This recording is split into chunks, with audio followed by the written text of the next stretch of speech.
হাসির আড়ালে লুকানো কান্না।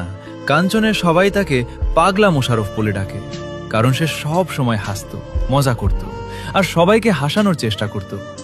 আর সবথেকে মজার বিষয় হলো, তাকে সব বিয়ের দাওয়াতে পাওয়া যেত, তাই সবাই ভাবত তার জীবনে কোনো দুঃখ নেই।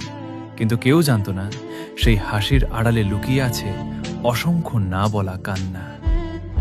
অনেক বছর আগে মোশাব তার বাবা মা হারিয়েছিল। সেই দিন থেকে তার পৃথিবী যেন থেমে গিয়েছিল। একা ঘরে ফিরলে সে নীরবে পরিবারের ছবির সামনে বসে চোখের জল ফেলত, কিন্তু বাইরে বের হলেই মুখে ফুটিয়ে তুলত হাসি। একদিন কাঞ্চনের এক ছেলে তাকে জিজ্ঞেস করল, চাচা, আপনি সবসময় এত হাসেন কেন, বা এইভাবে থাকেন কেন? মোশাররফ একটু হেসে বলল, যারা অনেক কাঁদে তারা একসময় অন্যদের হাসাতে শেখে, কারণ তারা চায় না আর কেউ তাদের মতো কষ্ট পাক। সেদিন প্রথমবার কাঞ্চনের মানুষ বুঝতে পারল, যাকে তারা পাগলা ভাবত সে আসলে ভীষণ ভাঙা একজন মানুষ। তার হাসি ছিল মানুষের রোষের জন্য উপহার, আর তার কান্না ছিল শুধু তার নিজের।